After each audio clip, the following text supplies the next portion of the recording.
Aujourd'hui, dans Petit meurtre entre riches, un somptueux manoir à la campagne C'était une maison de maître dans tous les sens du terme. renferme un secret terrifiant. Il y avait des dents humaines à l'endroit où je me tenais. Et la prochaine fois, on peut être né dans la haute société Le jour de ses 18 ans, il a eu accès à la fortune des vestis. et se comporter de la manière la plus basse qui soit. Il lui a coupé la tête pour faire disparaître les preuves. Je suis Christopher Mason. Le charme et l'argent vont souvent de pair. Pour conclure une affaire de plusieurs millions de dollars, un sourire ravageur est souvent un atout. Mais parfois, c'est aussi un piège mortel et les apparences peuvent être trompeuses. Prenez garde au diable déguisé.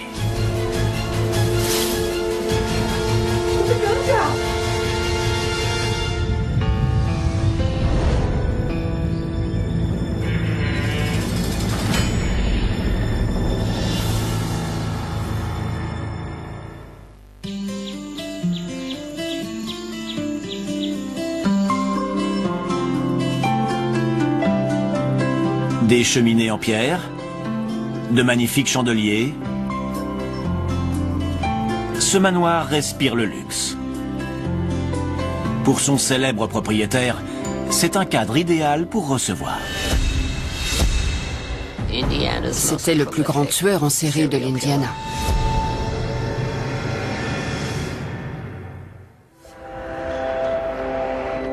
Indianapolis, dans l'Indiana. Une des plus grandes villes du centre qui a le charme d'une petite bourgade. La ville est connue pour organiser de grands événements comme la célèbre course de voitures. Pourtant, sous bien des aspects, Indianapolis est une petite ville tranquille et attachée aux valeurs familiales et traditionnelles.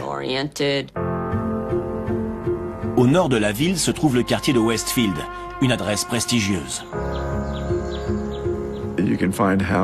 Le prix de certaines de ces maisons atteint plusieurs dizaines de millions de dollars. 30, parfois 50 millions de dollars. Une de ses propriétés s'appelle Fox Hollow Farm. En 1993, elle est habitée par Herb Baumeister, sa femme et ses 3 enfants. Les enfants? Propriétaire d'une chaîne de magasins qui lui rapporte beaucoup d'argent, il s'est offert cette luxueuse demeure. C'était une bâtisse de style Tudor, avec un terrain de 75 hectares, une allée interminable. C'était une maison de maître dans tous les sens du terme. Elle avait beaucoup de cachets. C'était vraiment une très belle propriété. On disait de Herb qu'il était un père dévoué. Et ça comptait beaucoup aux yeux de Julie. Herb et Julie semblent vivre dans un conte de fées. Mais tel le lierre grimpant inlassablement jusque sous les fenêtres de leur maison Tudor, un malaise sourd s'insinue dans leur couple. Le premier signe des turbulences à venir intervient seulement quelques mois après le mariage. Herb est interné dans un hôpital psychiatrique. 6 mois après leur mariage, son père l'a fait interner.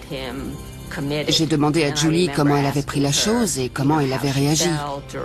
Elle m'a répondu qu'elle n'avait jamais osé intervenir. Les enfants? Julie ne saura jamais que Herb est schizophrène. C'est très révélateur. Il semble qu'au cours des années qui ont suivi, elle a laissé passer beaucoup de choses. Le dialogue n'est pas le fort des Baumeister, mais il manque un autre ingrédient essentiel dans leur mariage. Elle m'a avoué qu'en presque 25 ans de mariage, il n'avait eu de rapport sexuel que 6 fois. Elle ne l'avait même jamais vu dans son plus simple appareil. Selon elle, il était mal à l'aise en raison de sa grande taille et de sa maigreur. Mais l'argent coule à flot et permet d'oublier l'absence de passion. Jusqu'au jour où les vannes sont coupées. Sa réussite financière semblait décliner. Sa chaîne de magasins de distribution périclite. Son empire s'écroule. Leur mariage a connu des tensions grandissantes.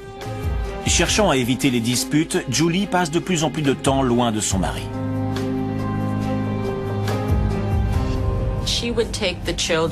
Elle emmenait les enfants en vacances près d'un lac, dans une maison appartenant à la mère de Herb.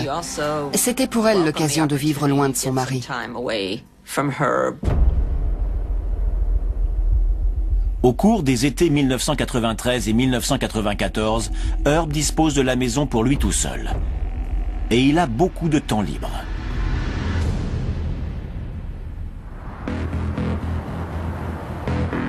Et pendant ce temps, à Indianapolis, d'étranges événements se produisent. Plusieurs homosexuels ont disparu à Indianapolis. Leur disparition était inexplicable. Un des disparus s'appelait Alan Broussard. Sa mère a contacté un détective privé du nom de Virgil Vandagriff afin d'élucider la disparition de son fils. Virgil Vandagriff est sur l'affaire depuis seulement une semaine quand il est contacté par la mère d'un autre homme disparu, Roger Goodlett. Aucun des deux hommes n'avait sur lui un téléphone portable, ou une carte de crédit, ou quoi que ce soit que j'aurais pu tracer. Et au début des années 1990, dans l'Indiana, il n'est pas commun de vivre son homosexualité au grand jour. Je crois que si de jeunes filles blondes avaient disparu, de charmantes étudiantes par exemple, la situation aurait été très différente. Mais les familles des victimes ont essayé d'alerter la police et les médias sans succès.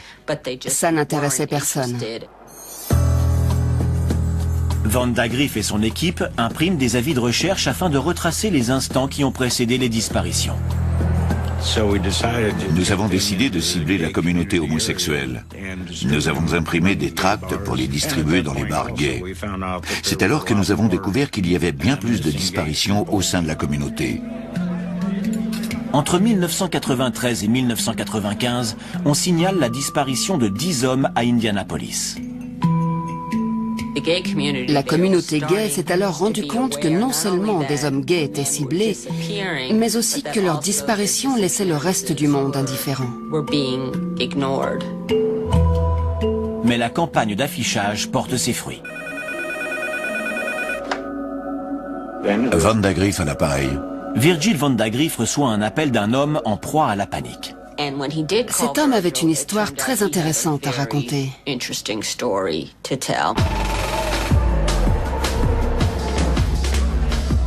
L'histoire que raconte Tony Harris commence par une nuit du mois d'août 1994. Il est allé dans un bar gay et a eu une discussion avec un homme. Dans ce bar, il a rencontré un homme se faisant appeler Brian Smart. La conversation s'engage rapidement et Brian propose au jeune homme de venir dans sa grande maison. Brian Smart l'emmène donc chez lui et manque de chance, il n'y a pas d'électricité.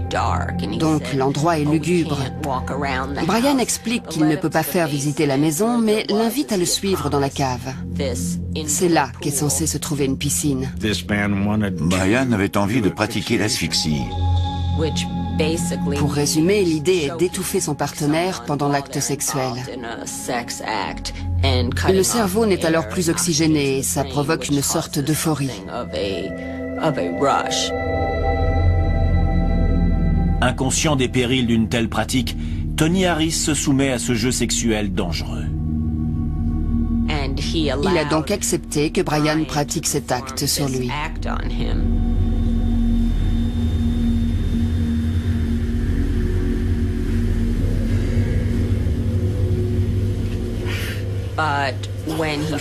Mais alors que Brian appuyait un peu trop fort sur sa gorge, il a fait semblant de s'évanouir. Brian a alors dit « Tu m'entends? Tout va bien ?» Et puis, à la surprise de Brian, Tony s'est retourné et il a compris qu'il n'était pas mort. Pardon. Tout va bien. Détends-toi.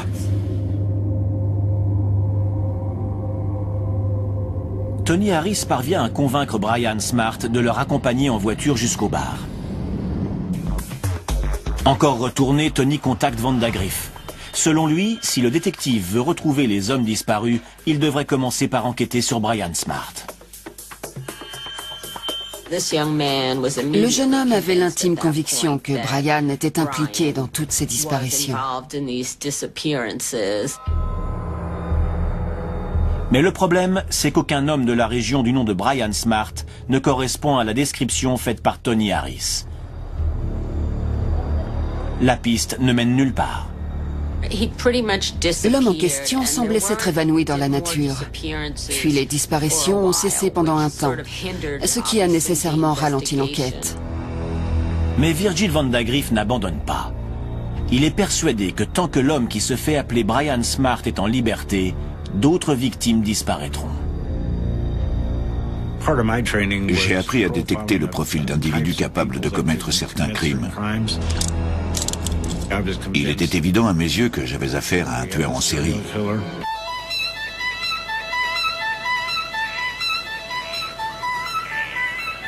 Les jardins des résidents de Westfield, dans l'Indiana, sont comme beaucoup d'autres. L'herbe y est fraîchement tondue et les haies bien taillées.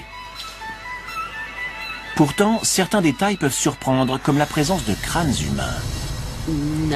C'est plutôt inattendu. Nous sommes à l'automne 1994. Maman, regarde ce que j'ai trouvé. Julie Baumeister est stupéfaite par la découverte que vient de faire son fils. On peut dire qu'elle était plutôt choquée. Je peux le garder? Non! Au retour de Herb, le mari de Julie, le mystère du crâne est aussitôt résolu. Tu as passé une bonne journée? Elle lui a demandé une explication. Papa, regarde ce que j'ai trouvé. Éloigne ça de moi. Il a dit « Ce n'est que le crâne que mon père utilisait en faculté de médecine. Je peux le garder? Son père était anesthésiste. » Ça appartenait à papa. Et puis, comme par magie, il se serait retrouvé dans le jardin. Je crois qu'il a esquissé un début d'explication. Quelqu'un, ou peut-être même un chien, l'aurait pris dans le garage. Il faut s'en débarrasser. Mais papa! Julie a pris cette histoire à dormir debout pour argent comptant. C'était quand même une drôle de découverte. Des restes humains dans le jardin, une étrange découverte et une explication farfelue. Pour le moment, Julie semble incapable de mettre en doute la parole de son mari. Mais certains sont moins crédules. Quand je regardais les éléments de l'enquête, il me semblait absolument évident que nous étions face à un tueur en série. Virgil Vandagriff, détective privé, enquête sur plusieurs disparitions au sein de la communauté gay d'Indianapolis. Il a été contacté par Tony Harris, un jeune homme persuadé qu'il vient d'échapper aux griffes d'un tueur en série. Il lui a dit qu'il s'appelait Brian Smart. Détends-toi! Tout va bien. Tout va bien. Mais aucun homme du nom de Brian Smart ne correspond à la description. L'autre piste est celle de la maison où la tentative d'étranglement a eu lieu. Où se situe-t-elle? Qui l'occupe? Il a pu indiquer qu'ils sont partis vers le nord, dans les quartiers riches. Il a vu des haras. Il savait plus ou moins dans quel coin ils étaient, mais comme il était tard, il ne voyait pas très bien. Il a aussi vu le nom de la propriété à l'entrée. Il y avait le mot « farm ». Tony se souvient aussi avoir vu des objets inattendus dans la maison. Le jeune homme est tombé sur des jouets d'enfants.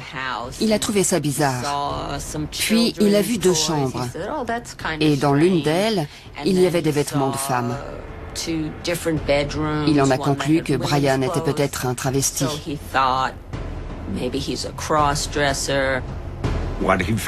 Il a été surpris par l'état de saleté de la maison. Il y avait aussi des mannequins un peu partout. Certains étaient dans d'étranges postures. Par exemple, l'un saisissait un objet dans une vitrine. Un autre était assis en tenue de maître nageur au bord de la piscine.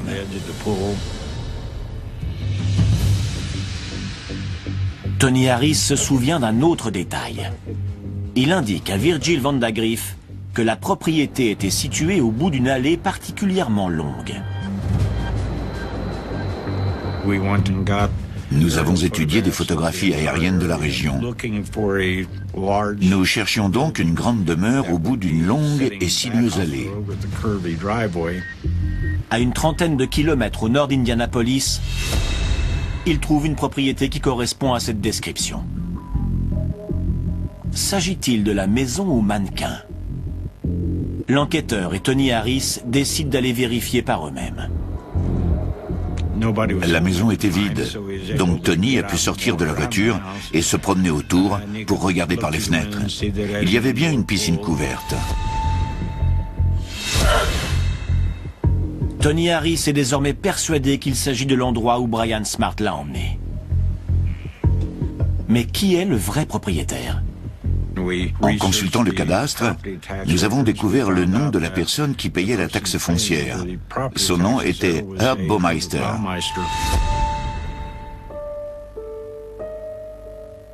Herb est un père de famille, et la police locale est convaincue qu'il n'a rien à voir avec toutes ces disparitions. Les autorités locales du comté de Hamilton, où se situe la propriété, ne se sont pas du tout montrées coopératives. Et cela nous a fait perdre du temps. Je me suis dit à l'époque qu'ils essayaient de nous empêcher d'importuner des gens riches. La police affirme que les preuves sont insuffisantes pour entendre Baumeister. Qu'à cela ne tienne, Tony Harris en trouvera d'autres. Environ un an plus tard, Tony est retourné dans un bar gay.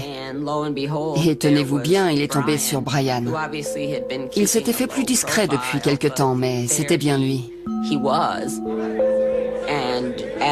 Comme la police le lui avait conseillé, Tony a suivi Brian. En sortant du bar, Brian s'est dirigé vers sa voiture, celle dans laquelle il avait emmené Tony jusque chez lui. Alors Tony a relevé le numéro d'immatriculation et l'a donné à la police. Et la voiture était au nom de Herb Baumeister. La police d'Indianapolis décide alors de se rendre à la propriété des Baumeister. Julie est seule. Ils ont frappé à la porte et lui ont expliqué qu'ils enquêtaient sur un crime homosexuel. Elle a répondu, « Mais c'est quoi un crime homosexuel ?» Elle a dit c'est impossible et elle a refusé de coopérer. Mais Julie se souvient du crâne découvert dans son jardin 2 ans plus tôt. Et en juin 1996, alors que Herb est à la maison près du lac, elle autorise la police à fouiller la Fox Hollow Farm. Nous sommes allés dans une petite clairière. Selon elle, c'est à cet endroit qu'on avait retrouvé le crâne. Elle nous expliquait ce qu'elle savait et nous allions partir quand un de mes hommes a remarqué un os. Il s'agissait d'un os humain. J'ai regardé à mes pieds, il y avait des dents humaines à l'endroit où je me tenais. 3 ou 4. Et aussi des os de phalanges. Alors, les choses ont pris une autre tournure. Il s'agissait maintenant d'une scène de crime.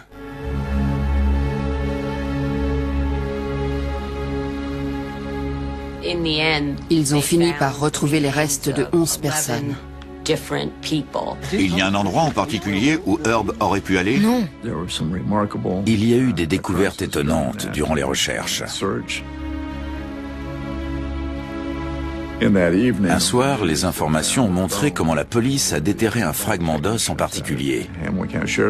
Un technicien de laboratoire avait pris une photo et on voyait clairement qu'une paire de menottes était encore attachée. Les habitants du quartier sont horrifiés par ces découvertes macabres.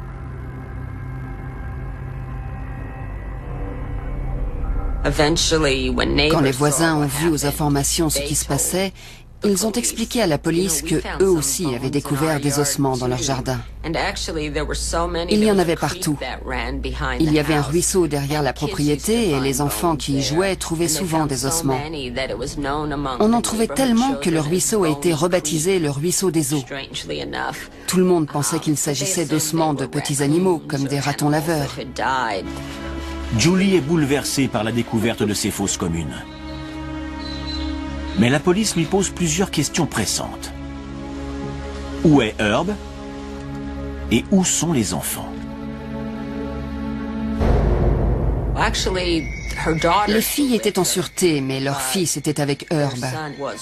Tous deux se trouvaient à la maison du lac. Je ne pensais qu'à une seule chose. Cette femme est en vie, c'est très bien, mais son fils est-il en sûreté? C'était très préoccupant et je n'avais qu'une idée en tête, retrouver le garçon.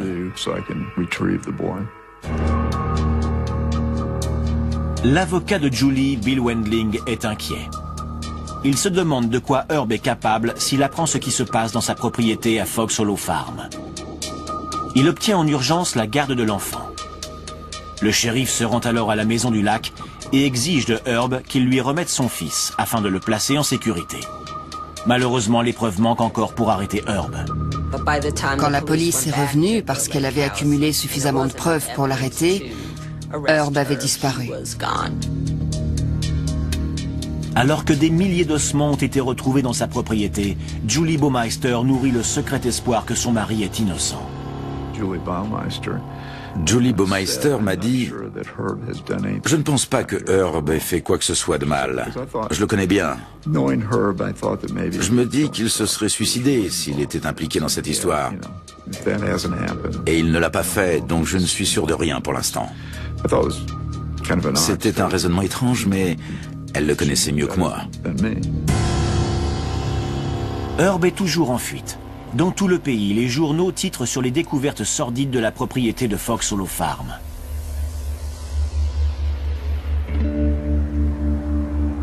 Huit jours plus tard, Herb écrira le dernier chapitre de cette histoire. Herb Baumeister s'était donné la mort. Il a écrit une lettre de suicide confuse de 3 pages. Il parlait du déclin de sa situation financière, de la fin de son mariage et de ses problèmes de couple. En revanche, pas un mot sur les meurtres et les disparitions.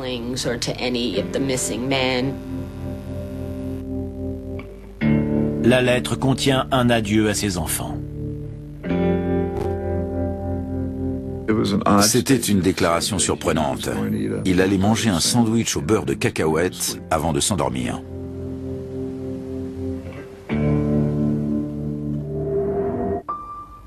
Ce jour-là, c'est Bill Wendling qui est chargé d'annoncer la nouvelle à l'épouse du défunt.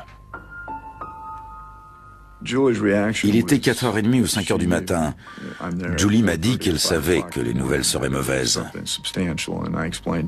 Je lui ai dit que Herb avait été retrouvé, qu'il s'était suicidé.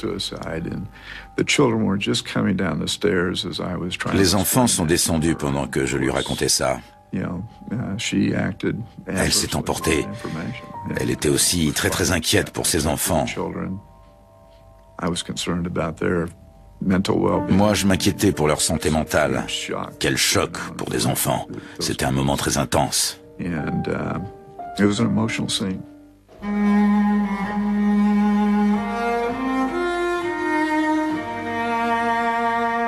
Peu de temps après, Julie Baumeister et ses enfants déménagent de Fox Hollow Farm. Tournant le dos à l'immense propriété, elle est montée en voiture avec ses enfants. Puis elle a emprunté la longue et sinueuse allée pour les emmener loin de là vers une autre vie. Elle vivait dans une propriété valant plusieurs millions de dollars. Puis elle a tout perdu. Son mari, depuis 25 ans, était accusé des crimes les plus odieux et avant même de s'expliquer, il s'était suicidé. Pourtant, je sais qu'elle a essayé de reconstruire une vie pour ses enfants, tant bien que mal. Elle m'a aussi dit que ses enfants aimeraient toujours leur père, peu importe les actes horribles qu'il a pu commettre. Est-ce que c'était vrai? Ça, je ne le sais pas.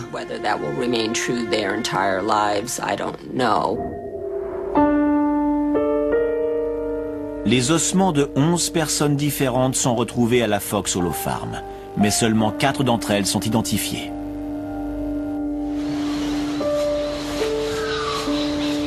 Herb Baumeister a emporté le secret de leur mort dans sa tombe. La police n'a jamais pu l'interroger ou l'inculper. Mais je pense que son implication dans ces crimes est indéniable. Cet homme était le tueur en série le plus prolifique de l'histoire de l'Indiana.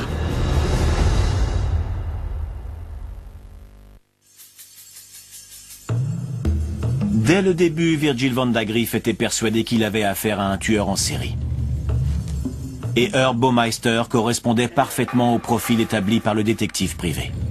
Comment s'est passée ta journée? Très bien. À l'époque, le profil que j'ai dressé comportait plusieurs éléments. Un homme blanc, de moins de 40 ans, éduqué, marié, père de famille, et parfaitement intégré à sa communauté. Un type dont personne n'aurait pu croire qu'il était un tueur, pas même sa femme. Selon Vandagriff, le suicide de Herb est un élément qui s'inscrit parfaitement dans la démarche du tueur. Un authentique tueur en série se doit d'être toujours maître de la situation. Et pour cela, il est hors de question de donner le moindre indice. Un vrai tueur emportera son secret dans la tombe. Il semblerait que Herb Baumeister ait emporté de nombreux secrets dans sa dernière demeure. En plus des meurtres de Fox Hollow Farm, il est fortement soupçonné d'être derrière les meurtres de plusieurs hommes homosexuels dans l'Ohio, un État voisin, à la fin des années 80. Certains estiment aussi que Herb se cache derrière le tueur en série, surnommé l'étrangleur de la route I-70. C'est le nom de l'autoroute qui relie l'Indiana à l'Ohio. Nous avons eu l'occasion de rencontrer plusieurs enquêteurs de l'Ohio et de discuter avec eux. Il semblerait que M. Baumeister n'a pas acheté une propriété au nord de l'Indiana par hasard. Il cueillait ses victimes en Indiana et les emmenait au-delà de la frontière jusqu'en Ohio, afin de se débarrasser de leur corps.